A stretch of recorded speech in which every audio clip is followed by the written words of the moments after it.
The other thing which is very important is, again, the impact on tire on the environment.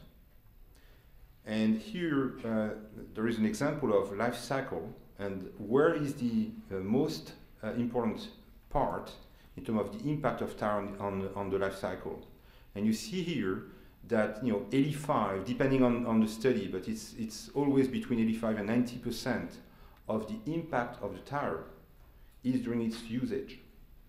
It doesn't mean that nothing needs to be done when we produce or when we recycle the tire at the end of its life, but very, very important to see what can be done during the usage.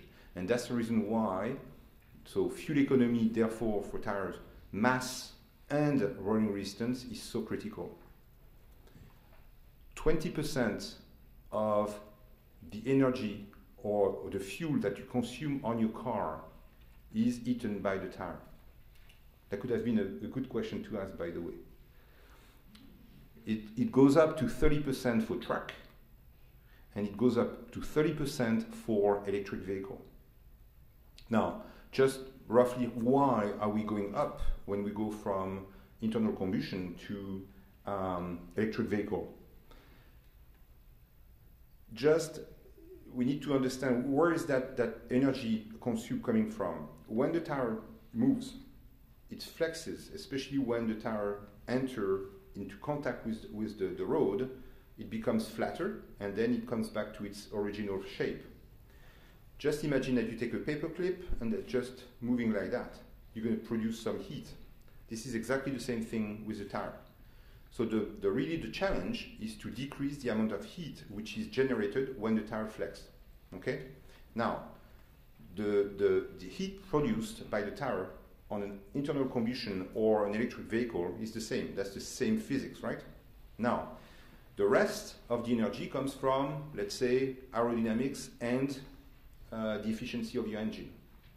If you are much more efficient with your electric engine, then the tire has the same ratio over less. So 20% over 100% or 20% over 70%.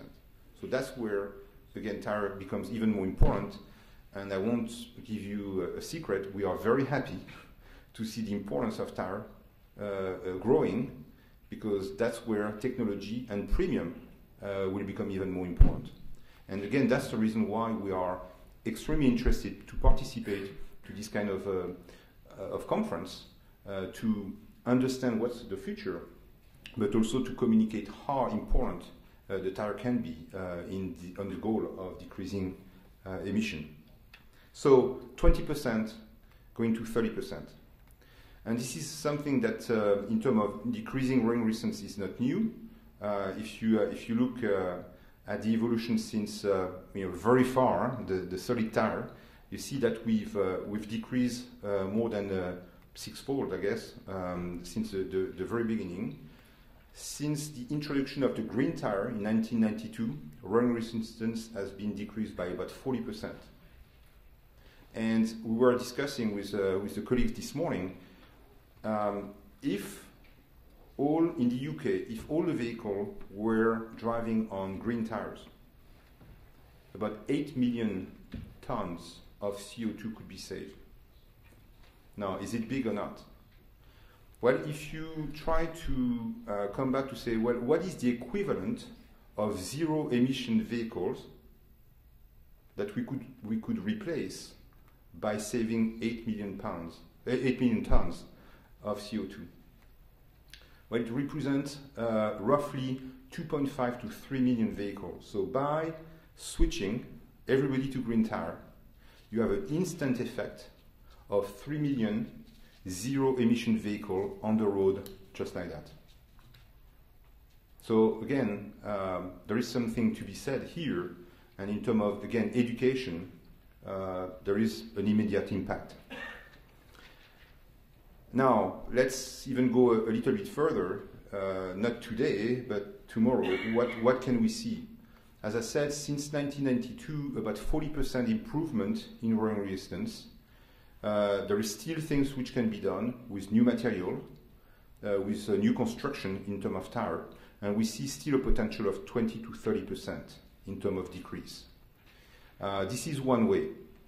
The other way is to play also with the dimension, the size of the tire. And I give you here two examples, which are also coherent with what we heard this morning. We don't believe that there is one solution. And today, really, what we do working with car makers is to propose a selection of different solutions and see what fits the bill, I would say, with the needs. One trend that we see, again, is smaller vehicle and lighter vehicle. We've discussed about that. Less space, you need smaller vehicles.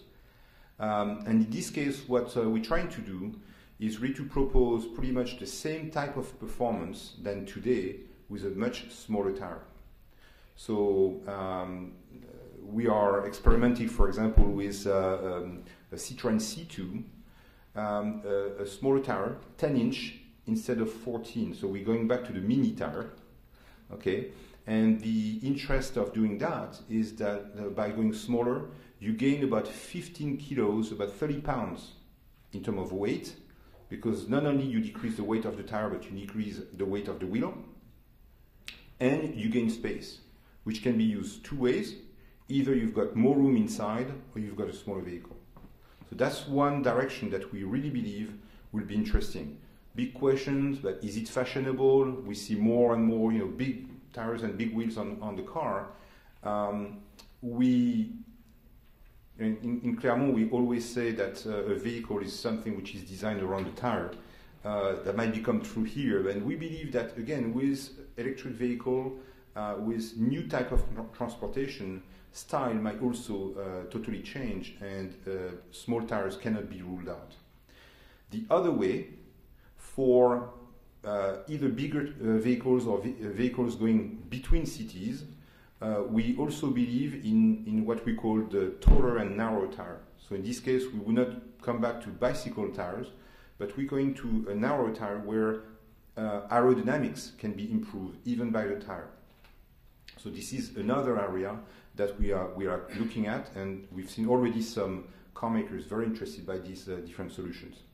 So, rolling resistance, so materials, construction of tires, size can be different, and potentially we can go even further. We've been working for the last 10 years on also what could be the vehicle of tomorrow. Not that Michelin wants to become a car manufacturer, but we believe it's very important to understand what the vehicle could be, to understand the consequence on the tire. And one thing that we've been showing over the last couple of years is what we call the active wheel. By working on electric engine, we've been able to design some engines which are so small now that we can pretty much include not only one but two different electric engines within the wheel, and in this case have in that wheel the equivalent of the engine for traction, but also an engine which pilot or manage the suspension and the braking. And in this case, pretty much you have nothing left outside the wheel, and you've got your platform that you can play with in terms of, again, of convenience for the driver and the consumer. So we've gotten quite some interest in terms of where we can go with that. Again, in terms of efficiency, in terms of safety also. By being able to manage the suspension of the vehicle, you can imagine now that there is no pitch and roll. As soon as you brake, you can manage the suspension and the car stays flat. We've built 6 different prototypes and are working heavily with the car makers all over the world and see if there are some interesting applications, again, in terms of safety and in terms of impact on the environment. So you see that even for something that I suppose most of you don't dream about every day, there is a lot which can happen in the future. And again, as I was saying, with the technology moving up within the vehicle and the tire becoming more and more important, we are very happy to be in this business. Thank you for your attention.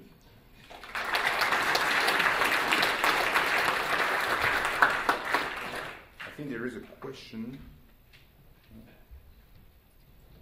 Any questions for Pascal? read that and then. Sure.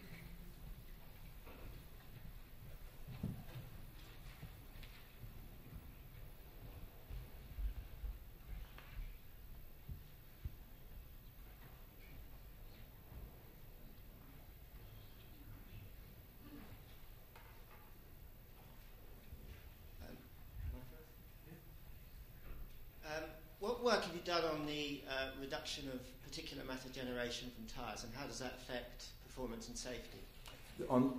Like particulate matter which is generated from tyres? Like PM10s, PM2.5s? I don't... Okay, so there's particulate matter which is generated when tyres are used. Ah, okay, the particles. Yes. Okay, yeah. Well, we've been working quite extensively on that. There have been also reports coming from Sweden in terms of what is the effect. Today we don't see any specific negative effect from the worn-out parts of the tire. One of the big reasons is that the size of the particles are fairly big. So at one point, people were talking, are we talking about nanoparticles or whatever? Is there an effect? And all the studies that we have so far are showing no negative effect on the environment.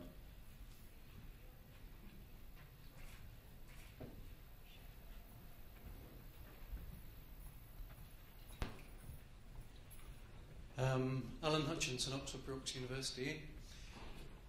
When people talk about tyres, it's a great subject, but I wonder whether anyone talks about the interaction with the road, and do the tyre manufacturers talk to the construction industry in terms of the effect of road surfaces and the interaction there, how that affects rolling resistance and wear? Very good question.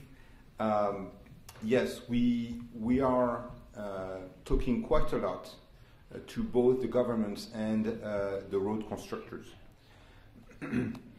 I would say two of the main performance which are really impacted by the tire-road interaction are safety through elimination of water, okay, and noise. The effect of rolling resistance is not really primary. But as you've seen, since there is quite some interaction between the different performance, the thing that we are doing is trying to see for the future how can we share the different challenges. So you could imagine in a perfect world that we would work with car makers, with road constructors, and say, okay, if the road has a very significant impact in terms of safety, okay, why don't we invest safety with, I'm going to be extreme just to be clear, the road constructors are really taking the challenge for safety. Then it gives a little bit of freedom to the car and the tire to invest the resource on, for example, fuel economy and comfort or handling on this kind of thing. So there are some discussions. The main issue is that in terms of investments, especially for government, asking a tire manufacturer to make some improvement costs zero. Rebuilding roads is not quite the same bill. So that's where there is a little bit of discussion. But for example, we are working and trying to give some data, again, to governments where roads needs to be repaved and so on and so forth, to potentially go to the best solution, again, between grip and noise. Pascal, thank you very much. Okay, thank you.